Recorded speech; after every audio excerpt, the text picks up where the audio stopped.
Golf Central on YouTube, brought to you by the Chrome Soft Golf Ball from Callaway.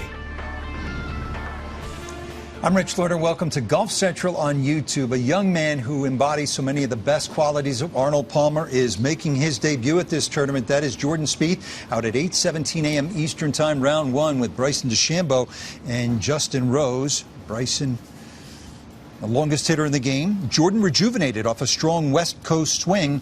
Jordan now on the road back and ready for his Arnold Palmer Invitational debut. I haven't played here and I haven't played Honda before, and both courses, when I've watched over the years, I love Bermuda, I love windy conditions, difficult golf courses, and they just, because of the West Coast swing into the World Golf Championships and then into the Texas events, into the Masters, it's just, you got to take a week off here or there sometimes. And this year, without being in last week, I thought this week would be a really good opportunity to play a difficult golf course. And honestly, I haven't had much success at the Players Championship, so being able to get some reps and continue trying to work hard on the game leading into the Players could really help next week as well. So I saw it as kind of a win-win. It was nice to actually probably have a break after a 4-week stretch on the West Coast, and then work our way now into this spring stretch that leads into the Players and then into Augusta. I think I've done a little bit of everything. I've probably let it in at times more than I should.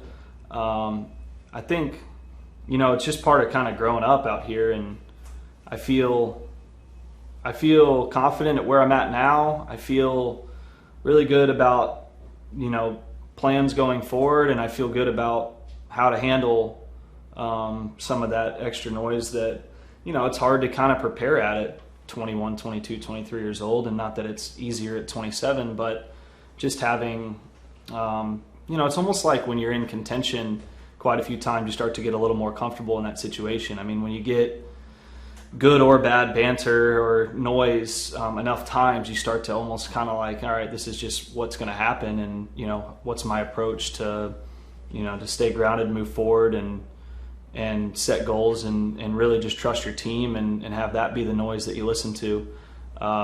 So I feel good about that. I mean, as much as 90% of it is all good, and I do love the crowd support that I receive at events and stuff like that. I think it's still important to be as kind of shut off to the noise, block the noise as possible, to free yourself up and do what just to be a kid out playing. You didn't have any of that noise when you were 14, 15, 16 years old, learning to fall in love with the game, and so just try and kind of be that kid as often as possible. Joined by Brandel Chambly. I've been sitting next to you for a long time, partner. You like listening to Jordan as much as you enjoy watching him play great golf, and we all hope he is on the way back. I do. It's not hard to go into the media center when all they're doing is asking you good questions. Yeah. But when they're asking you why you're failing, why you're struggling, what are the hurdles? Do you think you'll ever get back to the player that you were in 2015, 2016? And I'm not criticizing players who get defensive, because I understand it completely. But to see somebody just handle those questions, and he gets them every day. Every day. And he gets them every week, and he's been getting them for years. And to handle those questions with such equanimity and such insight, it's one thing to have the staggering talent that he has, but to be able to deal with adversity the way he does with such class and humility, and then to explain, as he just did there, it's one thing to like take on the complexities of this game, because I feel like that's what he's done. It used to come sort of intuitively to him, and now he's trying to get at it more cognitively. But to take on those complexities and then try to explain the difficulty of doing it with such humility, he's a hard guy not to pull for. Didn't have a single top 5 in 2020, already with 2 in 2021. Didn't lead a single round in 2020. He's already had the solo lead or shared the lead on 3 occasions in 2021. How close is he? At the Farmers, it's funny, he missed the cut at the Farmers. And, but he hit some spectacular iron shots there, and in particular on par 3s.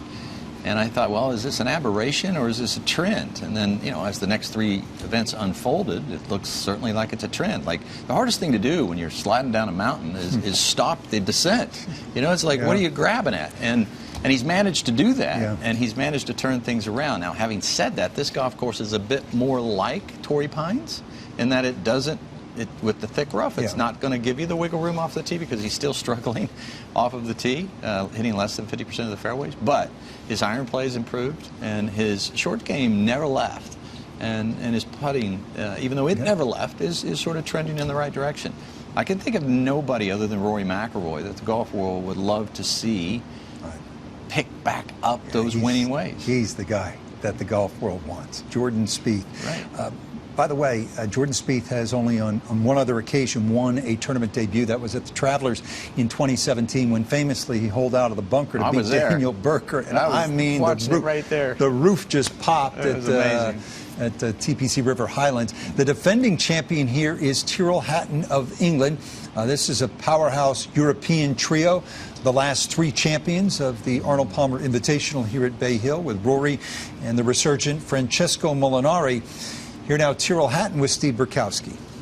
Well, certainly playing 18, I remember how nervous I was. The 20-footer that I had for birdie on the last green, probably the scariest 20-foot putt I've had in my life with how quick the greens were.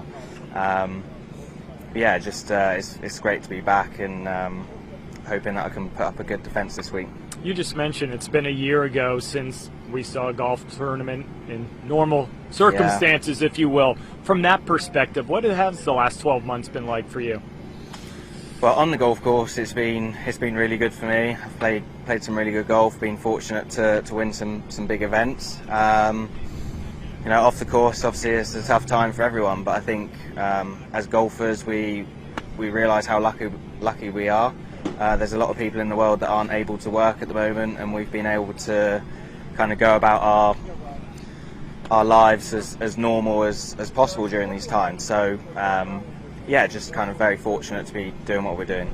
Sixth in the world, you won in Abu Dhabi earlier this year. What are the goals for 2021 for you the rest of the way? Yeah, well, obviously Abu Dhabi was an amazing way to start the season. The only goal I've kind of set myself really is to be in the Ryder Cup team. I loved the experience in 2018 in Paris. Obviously this year at Whistling Straits, if I make the team, I'm sure it will be a very different experience with, so you don't have the home fans, it'll be a different type of atmosphere.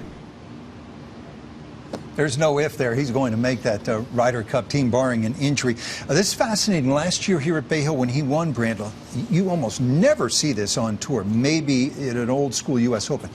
Tyrrell shot 73-74, 3 over on the weekend, and still won at 4 under par. That weekend, how's this? Only one player broke 70. That was Matthew Fitzpatrick. Yeah, that's hard to believe. Yeah, Florida throws these guys some curveballs. If you remember 1999 when David Duval won the Players' Championship, he shot 147 on the weekend and picked up ground, blew past everybody, and managed to win. I mean, I think this golf course in some way caught the players off guard. Maybe they expected some thick rough because it was thick the previous year, but the greens were much firmer than they were the previous year, and it was far windier than I think certainly the players would have liked. The greens ended up being the hardest greens to hit on the PGA Tour. Now, he was up to the task because he came in here the premier ball striker on the PGA Tour. On the eve of this event, nobody was hitting more greens, hitting it better, finding fairways than Tyrrell Hatton, and he found the perfect golf course for him. We've had a run of 5 straight international winners here at the Arnold Palmer Invitational. If that streak is going to continue, maybe you look at Sung Jae Im as a possibility, or Victor Hovland. Patrick Reed could put a stop to that. He too is in the field.